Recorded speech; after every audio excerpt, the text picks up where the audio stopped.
Hey,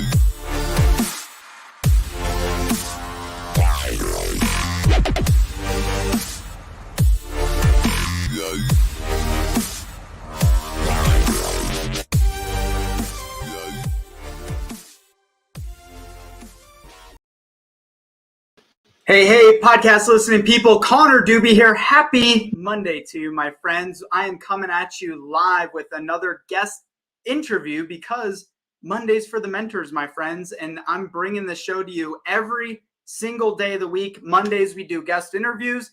Tuesday through Friday, we have our solo show. So make sure you go find B2B Mentors on all your favorite podcast apps, wherever you like to listen, iTunes, Spotify, iHeartRadio, you name it. Please go to iTunes, leave a 5-star review so that others can find the show too. I'm bringing you completely free information. So the least you can do is share the stream out if you want to engage while we're live. And again, if you want to check out a lot of great past episodes, I'm bringing you the top experts in B2B marketing, business development, sales, leadership, straight to your ear holes. And I have a great guest for you today. So today, we're going to be bringing up John Busby soon, who serves as Centerfield's Chief Marketing Officer and Managing Director. They're about a 500-person agency. Not even agency. You described it not as an agency, so I'll let you dive into that, John. But in addition to corporate marketing, John leads the content, editorial, research, video, and PR teams for the Consumer Guides division, which helps millions of in-market consumers choose and purchase the right products or service through brands like Broadband Now and Safe Home. And there's a lot of great additional stuff that John's done over the years that we're going to talk about. So I'm going to bring the man up himself. John Busby, what's going on, brother? Hey, Connor, how are you? Thanks for having me. Pumped to be with you, and I agree. Happy Monday. Happy Monday. Monday's my favorite, right? It's like you got a fresh start to the week, get to dive in and kind of take action on the stuff that you're maybe thinking about over the weekend, especially us marketers. You know, we're probably always creating things in our brains, and Monday's just a great day to talk about marketing. That is true. Thanks. So I shared a bit about your background, but I'm going to give you a challenge here. I'm going to give you permission to brag about yourself, which I know is difficult to do.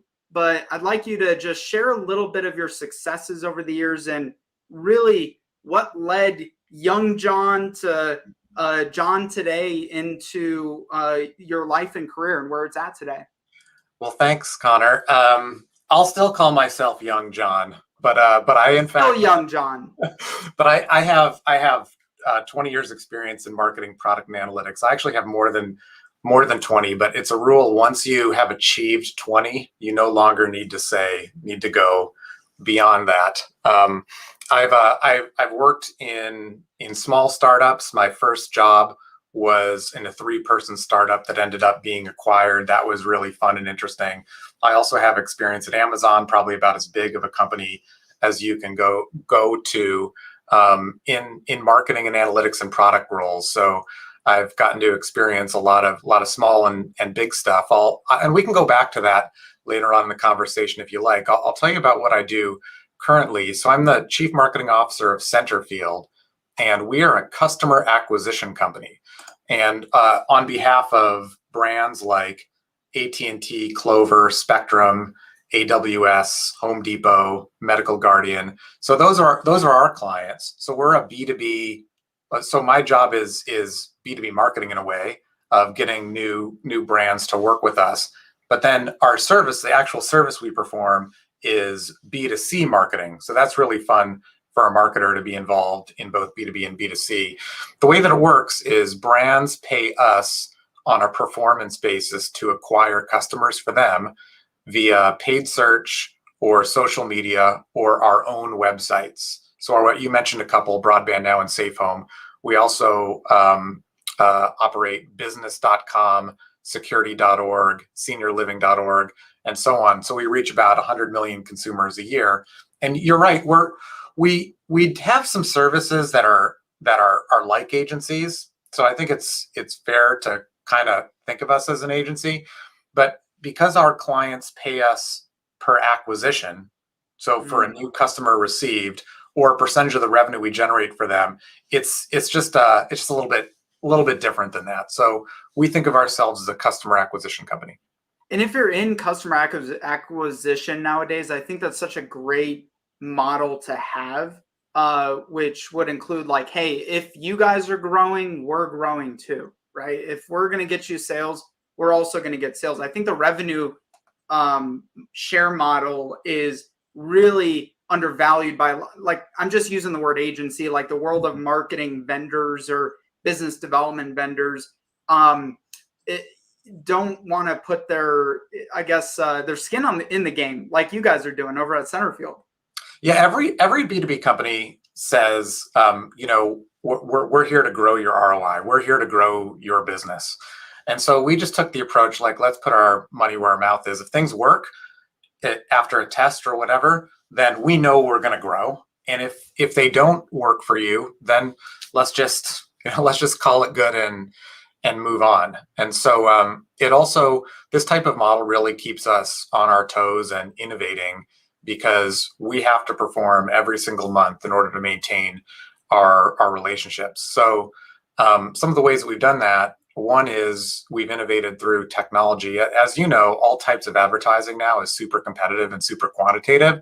So you have to be like creative and have good ideas and stuff like that, but you also need to understand the data and innovate and improve from there.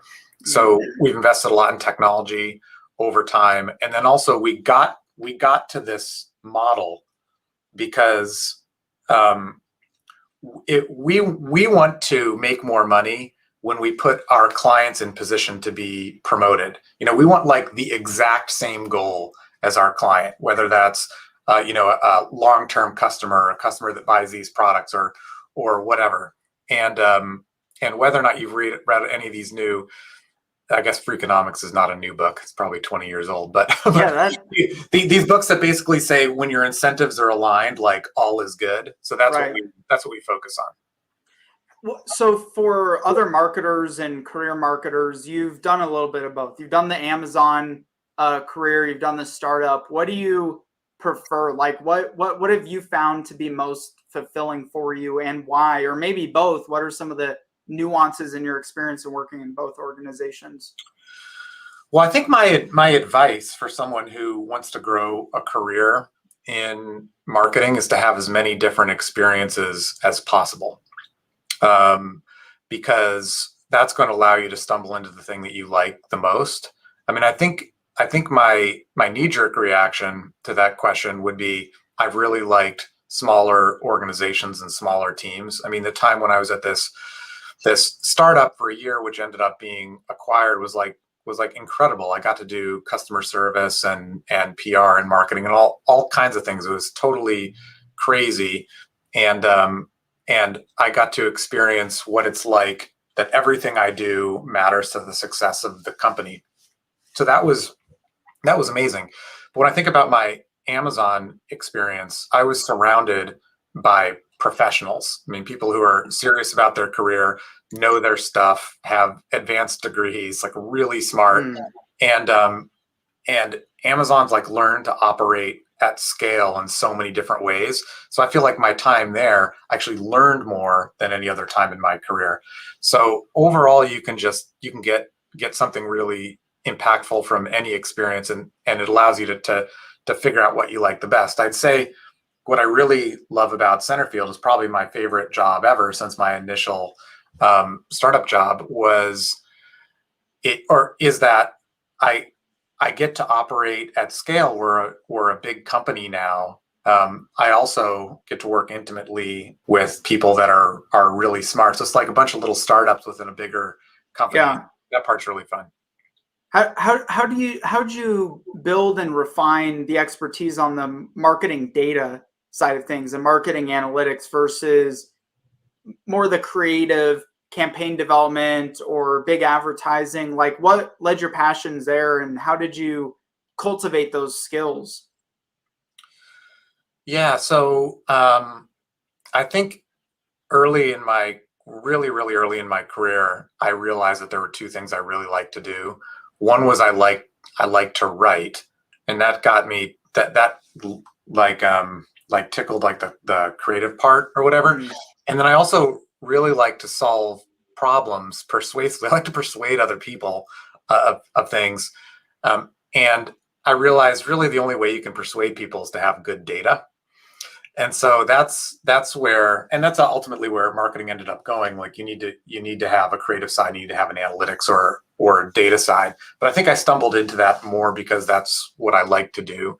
If I rewind, before even I got into working in high school and college, I was on the debate team. And so in debate, all you do is you go around to tournaments and you argue with other people. You try to persuade a judge that you're right and the other team's wrong. And the way that you persuade is through data or evidence. And so that was a really fun experience to me. And I got in that habit of thinking that way. And we can talk about this a little bit later if you like, but learning how to persuade internally is maybe the most important skill you can have in marketing and probably many other professions as well. Was young John an aspiring lawyer at one point in time? I do remember, Connor, I don't know, this might be before your time, but do you know the movie A Few Good Men? Do you know that movie? Yes. Is that who's in there that we would know? It's Tom Cruise, Jack Nicholson, Demi Moore, and there's a question of whether there's an accidental death or a murder in Guantanamo Bay. Tom Cruise, like a lawyer, going in and he's the defense attorney. It looks familiar. Yeah, I had to watch it at some point. Who knows? Yeah, it's really good. Anyway, I remember my mom said I came home from watching that movie. I watched it with a friend from high school. I came back and she said I wanted to be a lawyer. But anyway, I think I was only one of two folks on my debate team who decided not to become a lawyer. I think I just didn't want to go to school again after undergraduate. I think I was done with school. So I joined this .com startup, and the rest is history. The .com startup. Startup, yeah. Well, it's interesting because you've followed, like, I think we were talking about persuasion too in our last conversation, and influence and everything. And it's like, if you're going to be a great marketer nowadays, like John, which is why I'm bringing inspiring folks like John on here, is you learned a sales skill to be great at marketing. Like, those are sales skill sets. Yes, marketing is influence, but you also have to understand sales well enough to be a great marketer.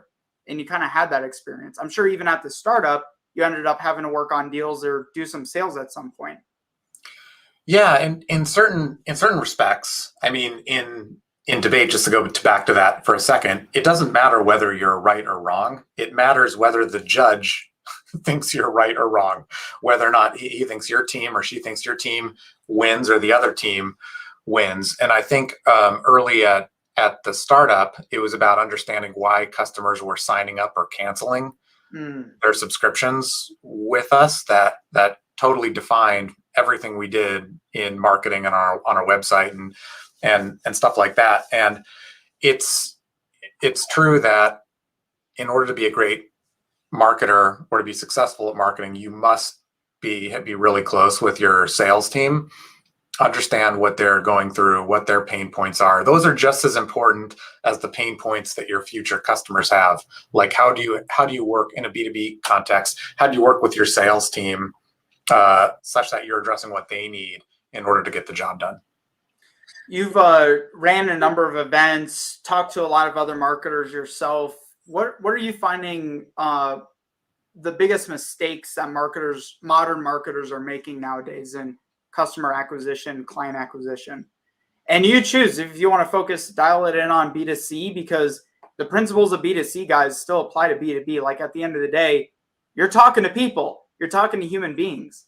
So what has been that you've recognized have been some major mistakes that marketers have been making recently? Well, there are a lot, I think. One of them, which I believe we might have talked about already, or not today, but earlier, Connor, when we were talking, was the ways in which people who want to sell to me reach out to me. You know, there are hundreds or thousands of inside sales teams who want to reach out to a CMO and sell me something.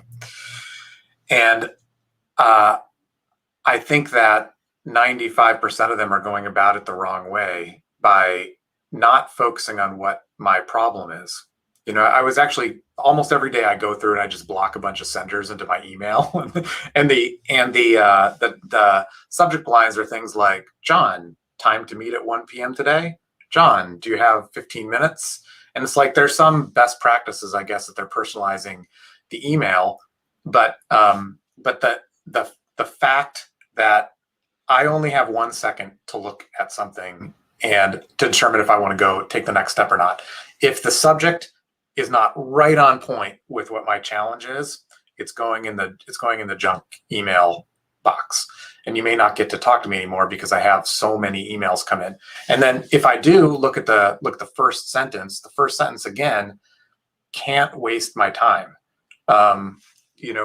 We've joked about like if the first sentence in your email is, I know your time is precious, you've ironically wasted my time by giving me that insight. So what are some other common first sentences you see that you're like, blip, blip, nope? Yeah, I really don't like the ones where they try to make me feel guilty. Like I guess you're not interested in what I have to say.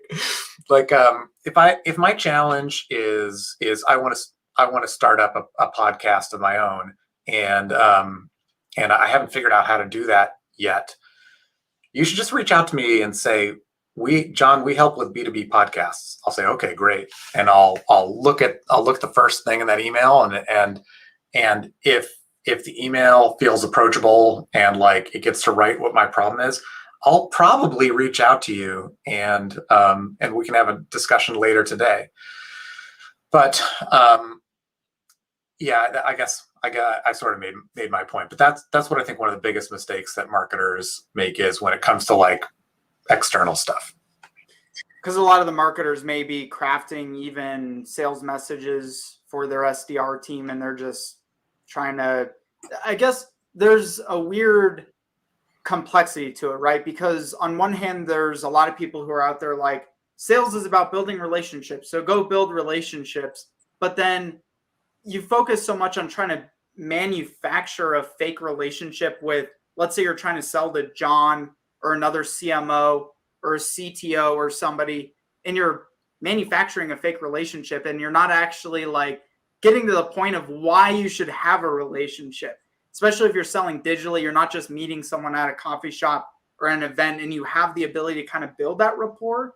Are you finding that too? Like we're almost trying too hard to manufacture fake relationships, even though that's what all the sales experts say to do. But from the receiver's end, it just feels kind of, I don't know, fake. Well, I met my wife prior to Tinder, so I'm going to try to give an analogy here. But let's say you're looking for someone. You're a lucky man, by the way. yeah, we met the old fashioned way. But so let's imagine you want to have a long-term relationship with someone, and you're on a dating app. You're swiping left or swiping right or whatever until you find someone that sort of like you want to take the next step with. That's the same thing with when it comes to that example I was giving with B2B podcasts. Which is the one where you don't want it? Is are you swiping left or swiping right? Swipe left. Swipe left. Okay. Swipe left is no. I'm swiping left on all of the do you have 15 minutes? And then it's like someone who's attractive when they have the problem that exactly is what I want. And then I'll start building a relationship with them. So people are leading too much with just trying to get the 15 minutes as a result versus trying to highlight the pain and the problems that you're trying to solve, which I guess goes to our research question too. From a B2B seller's perspective, how can we get better at understanding what John needs and then relaying that message to you? Well, I just talked about getting hyper specific. And that's important for certain types of marketing. I'm a B2B podcast services company, Like, let me make sure if someone's in the market for my services, I'm being really specific with them. But there's a broader question, because marketing also is about creating buzz or a halo effect or brand recognition or any of those things. And so how do you do that if you're a B2B company? With B2C, maybe you can be really flashy in some way, but how do you do that if you're B2B? And I think the way to do that is focus on the problem that you're solving, and then what's the killer data point for that. And I'd recommend that if you are a B2B marketer and you don't feel like you have one, you need to spend a lot of time figuring that out. For instance, I have a good friend of mine, a former boss of mine, who has a startup he's running that focuses on meetings and then like the waste of meetings. And so he has a bunch of killer data points. I don't know if this is one, but it would be kind of like, did you know that 8 hours of the average employee spends 8 hours a week in wasted meetings or whatever?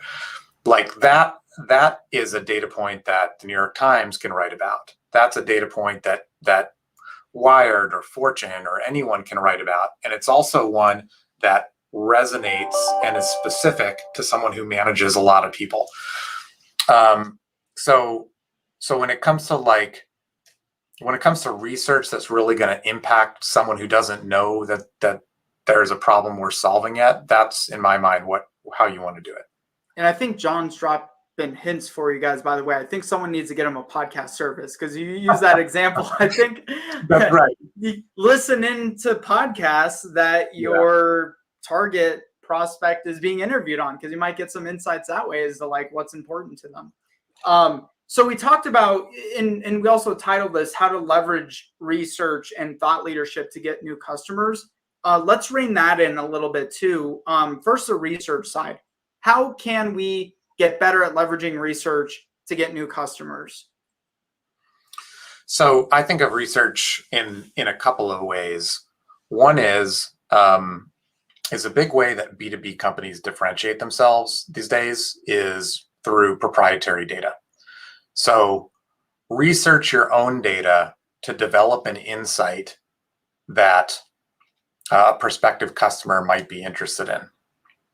And that's a way of helping to articulate what you do that's special. If a prospect says, "Oh, I want to know that about my company," how can you analyze that across an industry or across a bunch of companies who are customers of yours or so on? That to me is really important if you have a proprietary data set. And then if you don't, then in my opinion, you want to be researching your customers and have release some type of data set that talks about the problems that your customers have, like quantifying them in some way. 60% of customers spend too much time in meetings. 40% of customers don't have a B2B podcast, whatever it is. And there was a third one here. Shoot, it'll come to me later, Connor. I promise. I'll bring it back up. Manifesting it in. It's coming back. It's coming back. That's the opposite side of Mondays. Too many things in my brain. Yeah, exactly. Well, so let's talk about the thought leadership side. That's a very thrown around word too. What does thought leadership mean for you in B2B marketing, B2B sales? How do you apply it effectively to get new customers? I think you need really tremendous insights on something that a customer wants to know but doesn't or can't. So like in content marketing or blogging or something like that, it's knowing like how exactly a corporate blog can turn into a customer, or how to determine what you should blog about. Like the things that are very clearly on the mind of customers, and you're the only company that can divulge that insight. I think stumbling upon that, coming up with that, is really important for B2B marketers. And then another way to do thought leadership is just talk to bright people. And you're doing that, Connor, in this forum. I guess I'm that's a patting myself on the back with that statement, not intended, but just having intelligent discussions in and of itself is interesting to your customers. Yeah, which also derives from the research side of things and understanding how do we take this data that X amount of meetings go to waste or you're wasting X amount of time, and how do we turn that into thought leadership? How do we turn that into content? And also, how do we get it in front of people? You do a lot of the paid ad side for clients. What's killing it on the paid ad side? What's killing it in the distribution that you're seeing out there for deploying thought leadership, for deploying your marketing message? What are you loving nowadays? Well, I'm loving specific messages and a consistent experience. So I'll actually talk more about B2C for a second, but then I think it applies to B2B marketing. If you're searching for like a local internet plan in Los Angeles or whatever, and you have a specific search term like fiber internet plans in El Segundo, California. So it's not exactly internet service providers, LA. It's a specific part of LA, and it's a specific product. Your ad must be specific, and then the landing page must be specific. And then if someone makes a call, that must be specific. If you chat with someone, all that information needs to suck in and be part of the chat. Your conversion funnel needs to be super specific to the search. If it's not, you're not going to convert as well. And if you don't convert as well, you're not going to be able to afford to buy the media in the first place because it's so competitive. So I think just being really, really specific. And I think that can apply to B2B also. Like if you're targeting 6 different industries, please make the landing page specific to the industry that you're targeting. Have the content be customizable. It's because you may think that your language is really clear and on point on your landing page or on your website, but it's probably not as specific as it can be and as clear as it can be to someone in a specific industry. I love following, you'll see an ad out and then you kind of follow the chain of where it goes. And then you finally get to that landing page, which we'll have to talk about that for your event. But you get to that landing page and it's like a total mismatch from what the actual advertisement you're putting out or the offering, and the lingo or the specifics of it kind of fall apart as you start to work your way through the funnel. Are you big on right now, YouTube ads? Do you find most of your clients are buying media in YouTube or Facebook or Instagram or combo or Google AdWords? Where do you like to play in there?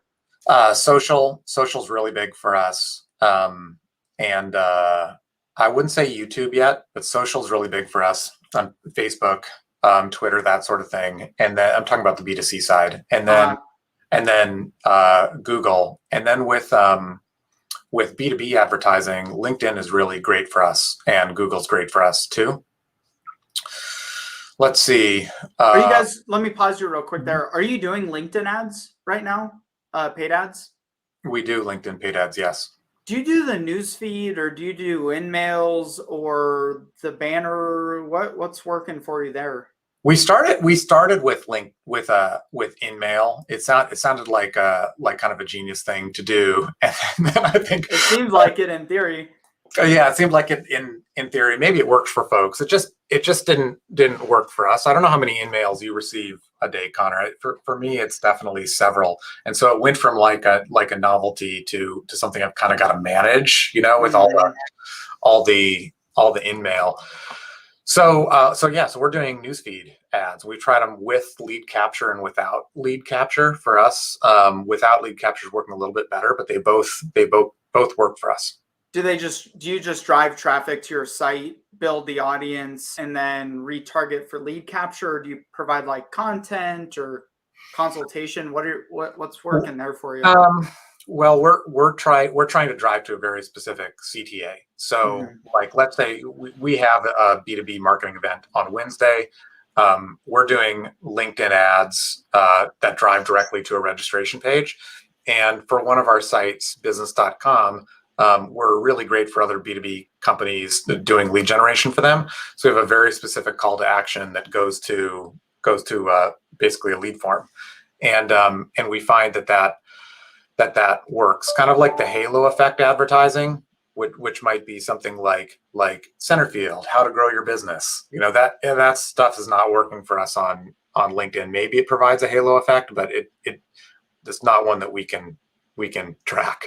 Mostly you're running ads to capture leads and contacts that you can further remarket with data or add to your email list.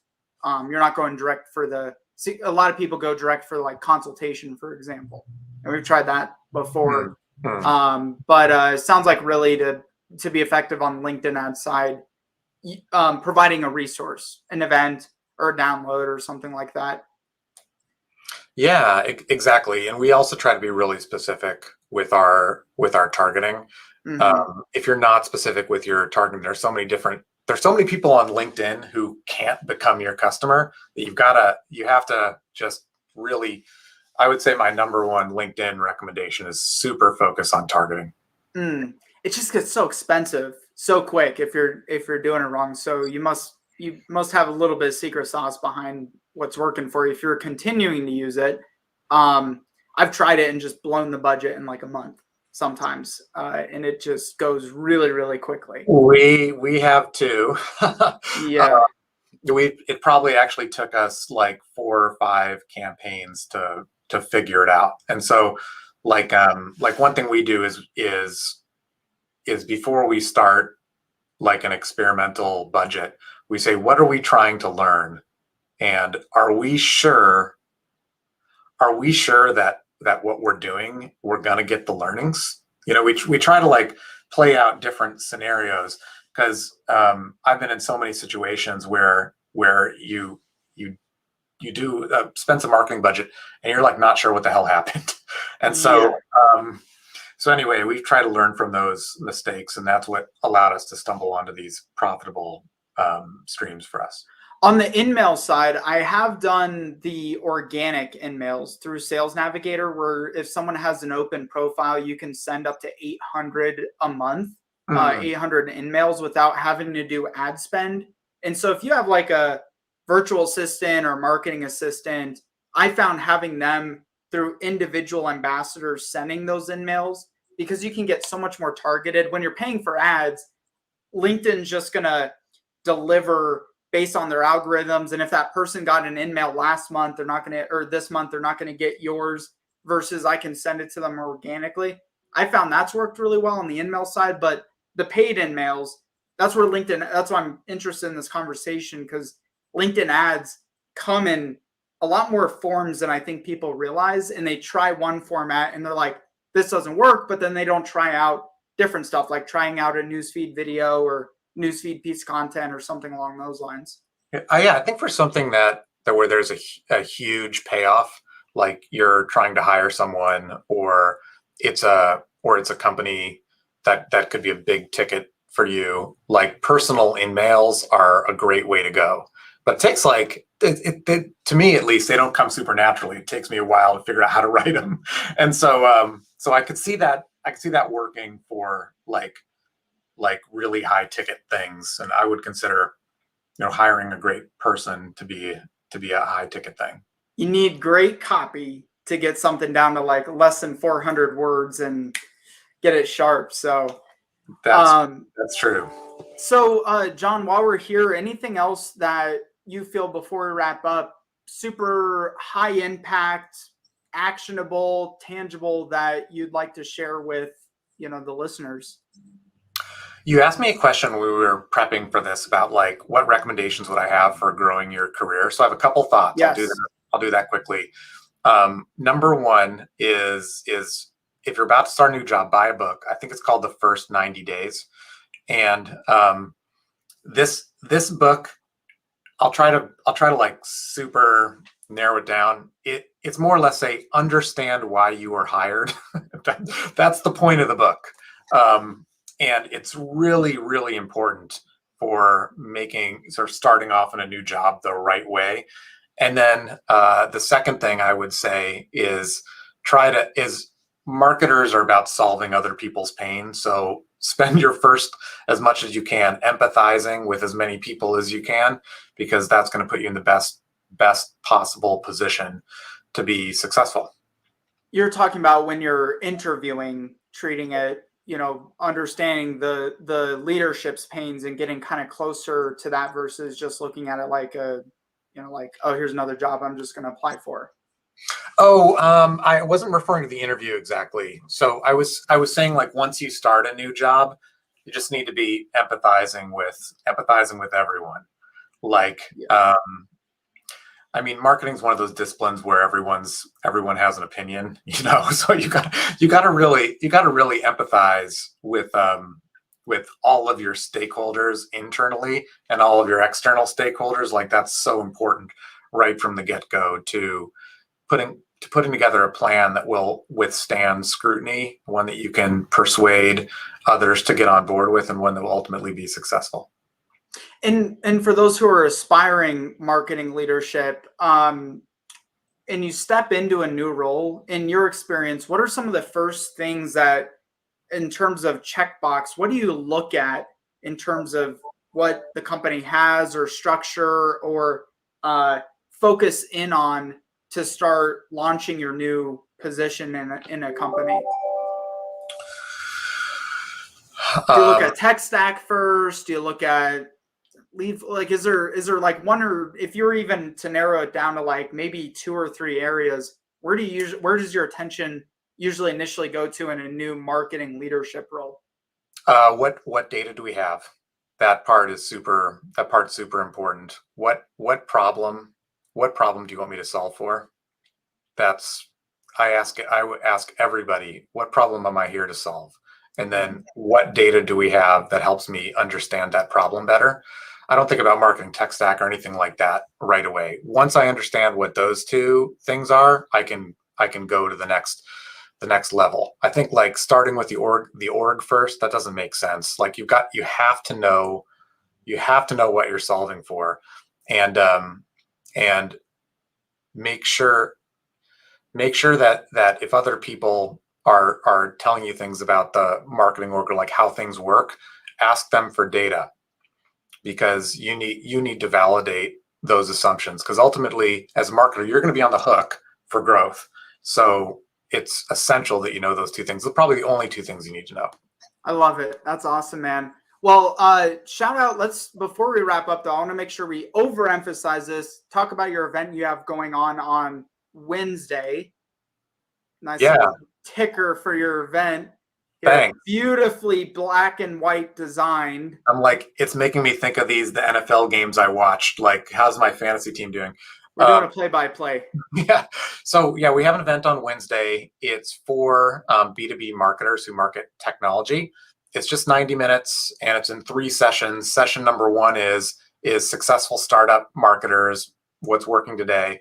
Then it's established companies at scale, what's working for them. And then finally, we're doing a rate my landing page thing, which will be really fun. We'll have a bunch of experts just talk through what works and doesn't on landing pages. And if you're interested, you can submit your landing page during the session and get it rated. And everyone's super gentle, so nobody. Yeah. What have you found that's been like doing that in the past? The rate my landing page, or have you done that? We did it in April. It was a blast. I mean, you're getting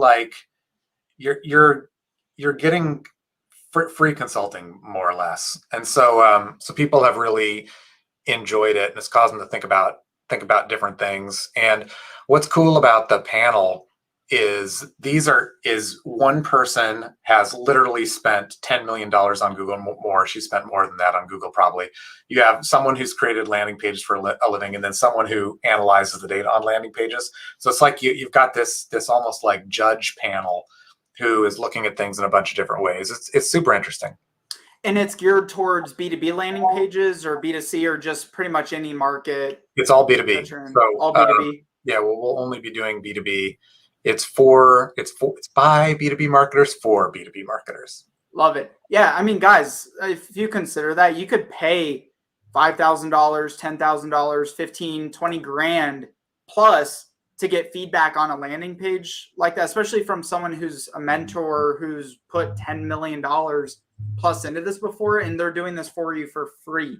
I just signed up. It's free. Connect.business.com/B2B forum. And I'll try to get the link into the comments here as well once the live stream ends. And with that, bro, I can't thank you enough for coming on, sharing a little bit of your insights, having a chat with us today. You are welcome back anytime. Thanks, to come Connor. do a live stream. And anything else, best way for people to find you, follow you, and get into contact with you. Centerfield.com is our website. For me, email me, jbusby@Centerfield, or Twitter, John M. Busby, M as in Michael, Busby. M as in Michael. Okay. All right, brother. Stick around for one quick second here while we wrap up. All of the rest of you, make sure you go check out that free B2B marketing event, connect.business.com/B2B forum. It is below. I'll try to drop the link into the comments here on the stream on YouTube, LinkedIn, Facebook. Those of you watching on LinkedIn, I appreciate you. I see you. I love you guys. Make sure you go to iTunes, find B2B Mentors, leave a 5-star review so that others can find the show too. By the way, doing a little special, send me a screenshot of your review of B2B Mentors. All right, go leave a review, send me a screenshot, and I will send you a free hour-long training on how to profit big by podcasting on LinkedIn. All the steps, tools, the breakdown, the roadmap. Send me a screenshot of your review on the podcast. I'll send you a free hour-long kick-ass training. Much love to you guys. Make it great, and I'll see you on the other side.